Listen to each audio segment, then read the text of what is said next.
Well, the conversation around menopause has gone mainstream, and that's something to be celebrated. There's a lot of information and misinformation out there. Joining me now is Dr. Heather Currie, British Menopause Society trustee, to sort out some of the facts from the fiction.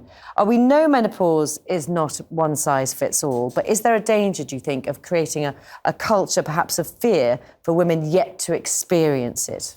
I think if we just hear about the negative side of menopause, that is a worry.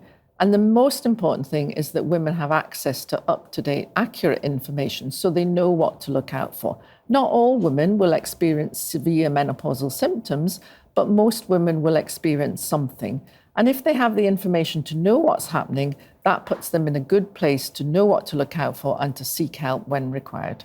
The average age for menopause in the UK is around 51, but it's a much wider range than that, actually, isn't it? So the normal range is between 45 and 55. At each end of that, above the 55, then that's classed as a late menopause, and under 45 is an early menopause. Most people, though, the average age, as you said, is 51, but they can start having symptoms of changing pattern of their periods, starting to get early symptoms much earlier than the periods actually finishing. And often that is when women are very confused, because in the early 40s, they're not expecting these changes. And it's really important that they know what to look out for. Mm-hmm. So hot flush is one of the kind of typical symptoms people think of when it comes to menopause. There are many more, though, and sometimes that can end up with a misdiagnosis. So what kind of symptoms should people be looking out for?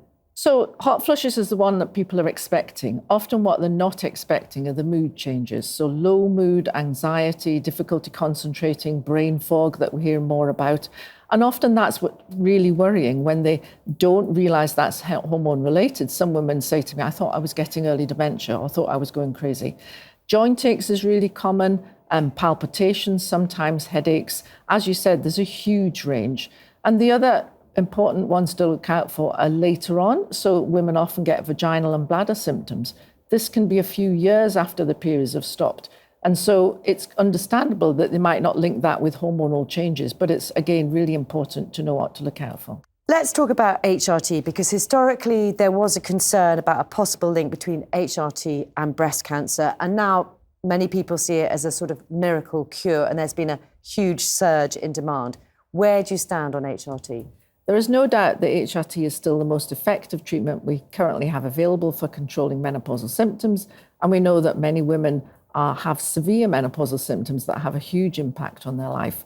And so HRT provides great benefits for symptom control and also for some later health concerns such as bone health and heart health. However, not all women have menopausal symptoms and not all women require HRT. It is really important that each woman works out for herself the benefits against the risks. It's not perfect, and there is known to be that association with increased risk of breast cancer with long-term use. However, the risk is small, and it's just balancing the benefits against the risks for each woman.